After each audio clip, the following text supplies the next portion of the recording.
जय यीशु। मेरा नाम केसेंसिया जोजो, मैं संबलपुर उड़ीसा से हूँ। आज मैं आप लोगों को रानी एस्थर के बारे में बताना चाहती हूँ। पुराने नियम अध्याय 10 में एस्थर का विवरण देखने को हम पाते हैं। उसमें एस्थर के विषय में लिखा है कि एस्थर यहूदी परिवार में जन्म लेती है और राजा अरजशीस के समय में उसको रानी का पद मिलता है। उस समय हमन नाम का एक व्यक्ति था जिसको कि राजा का उच्च अधिकारी पद मिला था। वह यहूदियों से बहुत क्रोधित था, इसलिए उसने राजा से निवेदन किया और कहा कि एक जाति हमारे देश में पनप रही है जो कि इस राज्य में अपना अलग विधि विधान है, वह राज्य आज्ञा नहीं पालन करती है, इसलिए इस जाति का विनाश कर दिया जाए और यह कानून पारित हो जाता है।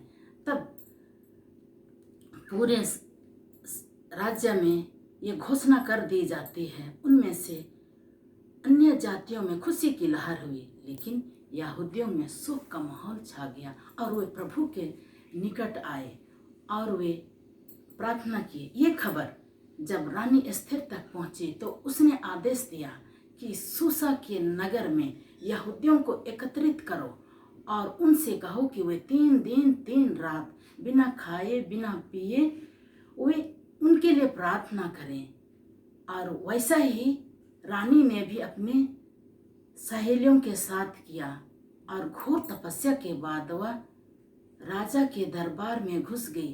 राजा उसे आते देख भड़क उठा और उसका क्रोध देखकर रानी बेहोश हो गई।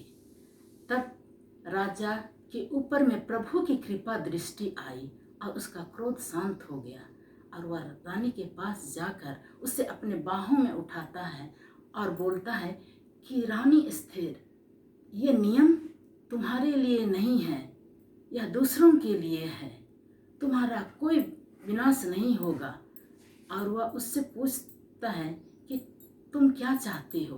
तब रानी ने उससे कहा, आज शाम के भोज में आप और हमन आइए। वो शाम के भोज में सम्मिलित हुए और खुशी से उसने फिर उनसे कहा कि बोलो अब तुम क्या चाहती हो। तब उसने उत्तर दिया, महोदय, आपकी कृपा दृष्टि मुझ पे हो तो मुझे जीवन दान मिले, जिससे मैं अपनी जाति और जिनके लिए मैं प्रार्थना करती हूँ उनको विनाश से बचाया जा सके। तब राजा बोलता है कि वो कौन है जो तुम्हारा विनाश चाहता है। तब उसने उत्तर दिया, यह विरोधी हमन है। तब हमन को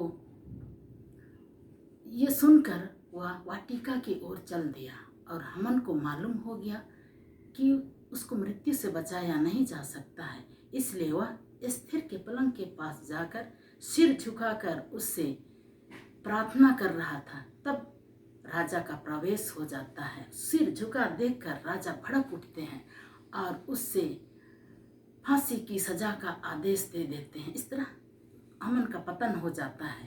तब रानी को हमन की जागीर भेंट में दे दी जाती है और वह राजा के पैरों तले रोते हुए उससे विनती करती है कि यहूदियों के लिए जो नियम पारित किया गया था उसको रद्द कर दिया जाए। इस प्रकार रानी एस्थर ने अपने जाति के लोगों को बचाने सफलता हासिल की। इससे हमें ये संदेश मिलता है कि सामूहिक प्रार्थना से परमेश्वर असंभव को भी संभव बना देता है। धन्यवाद।